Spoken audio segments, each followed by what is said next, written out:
So welcome to this channel. It's me again, Paz Capistrano. For today's video ay pag-uusapan natin ay ang about sa kitaan ulit. So kung bago ka lang dito sa aking channel, ayan, mag-subscribe ka na.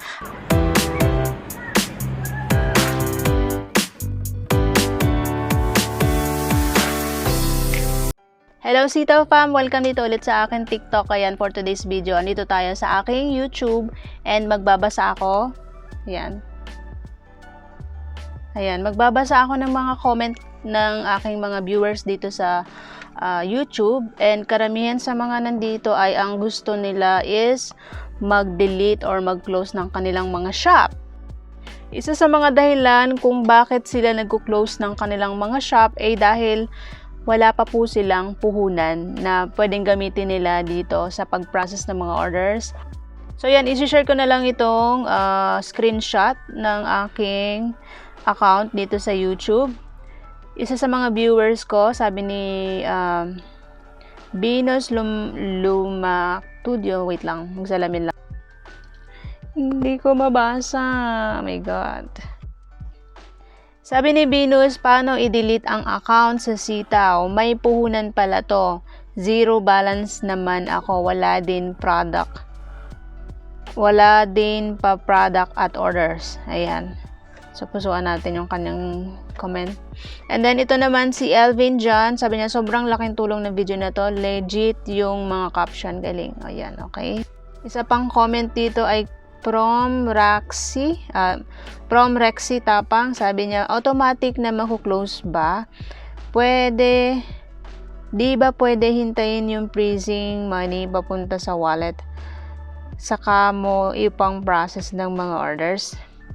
Ayan, actually may mga reply na ako dito sa ganitong question nila. Hindi pa nila siguro napapanood yung mga iba kong videos. And ayan, yung mga nagko-comment dyan sa aking video na kailangan nila ng guide, and halos same lang yung mga question. Panoorin nyo iba kong mga video dyan para meron kayong info na makuha pa. Hindi lang, para hindi pa ulit-ulit yung ating content dito kay Sitaw. So ngayon guys, pupunta tayo dito sa ating Sitaw app para tayo ay i-share ko sa inyo kung paano mag-remove account. Okay, i-share ko yung mga ibang information. Pero as of now, hindi ko i-remove mismo yung account ko ha. Ipapakita ko lang sa inyo kung paano mag-request ng application, kung paano mag-file ng account closure dito sa inyong Sitaw shop. Punta tayo dito sa ating Sitaw app. Okay, next lang natin ito. Ayan. And guys, ito pala yung pinaka-latest update version ng Sitaw app. Nakikita nyo dito is naka-Christmas theme na siya. Okay, so kung hindi pa ganito yung inyong Sitaw app version, i-update nyo ng inyong Sitaw app. Okay, and then ngayon, punta muna tayo dito sa ating account. I-click nyo lang itong account sa baba, sa kanan. Okay, and then X.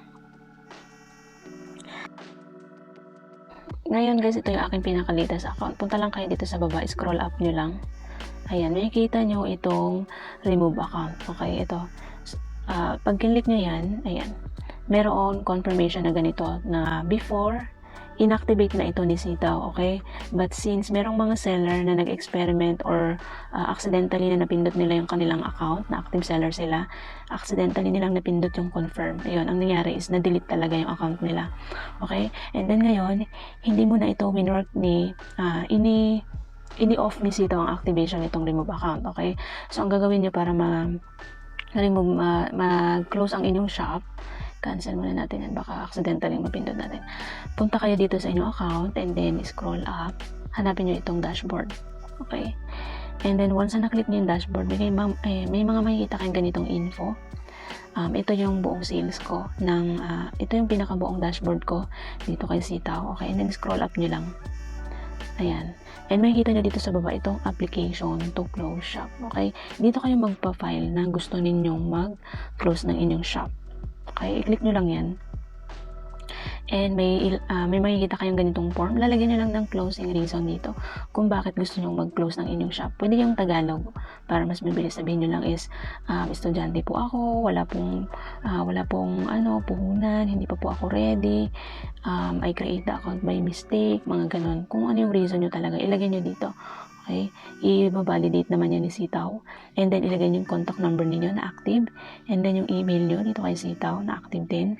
At saka nyo pindutin itong obtain code. Okay? Pag Pag naklik nyo itong obtain code, may isi-send si Sitaw na code dito sa email nyo, and buksan nyo yung email nyo, kunin nyo yung code, i-copy paste nyo yun dito, okay? And submit. And once na submit nyo na, hintayin nyo na lang na ma-process yung pag-close ng inyong shop. Usually, it takes 1 week bago ma-activate yung pag-close ng inyong shop. Okay? And yun, inform ko na lang kapag nag-close kayo ng inyong shop. May dito sa policy ni Sitaw, kapag nag-close kayo ng inyong shop, ayan, i-screenshot nyo na lang itong or i-post nyo lang itong video. May mababasa nyo dito sa Chapter 4, ayan, to close the store, please submit an application in the personal center. So, yun nga yun, nag-request tayo ng closure ng shop. And then, once the application is approved, okay, pag na-approve na yun, the store will be permanently closed. Ayan, magiging sarado ng inyong shop. And then, commission income from referral committee will be automatically cancelled. Ayan, kung meron kayong mga affiliate dito sa account na nyo, kung meron kayong mga affiliate dito sa inyong account na ito, maka-cancel na po yun. Hindi nyo na makukuha, okay? So, bali, ang makukuha nyo na lang is yung nasa freezing money ninyo and then nasa wallet balance. Hintayin nyo mapunta sa wallet balance. Okay? And saka nyo mawi-withdraw. Ito yun, the frozen funds and personal wallet funds of the seller will remain secure. Ayun. Okay, so secure yung inyong kaperahan na naiwan sa freezing money to wallet balance. After the funds from pending orders are unfrozen, they will be returned to the personal wallet and the seller can withdraw them anytime. So, ayun ang mangyayari. Kailangan yung hintayin ma-delivered. Lahat ng mga nasa on the way, confirm order, lahat ng mga na-process ninyong order, hintayin nyo yun ma-delivered bago ninyo ma-withdraw. Okay? And ayun, dito sa number 5, mababasa nyo na once the store is closed, it cannot be reopened. Ayan, hindi nyo naman bubuksan ulit yung inyong account. So, kung gusto nung gumawa ulit ng bagong account in the future, gamit na lang kayo ng ibang valid ID ng inyong relatives. Ask nila yung kanilang permission. Okay? Kung paano mag-delete ng account, mag-remove ng account, ayan, ito na po yun. Salamat sa mga nag-comment dito sa aking video. And kung meron pa kayong mga question about dito kay Sitaw, ayan, mag-comment lang kayo sa video na ito. And itatry ko pong sagutin. Paki-like and follow na rin po ng aking video para masuggest po ang video na ito sa mga gustong matuto about kay Sitaw. Bye-bye!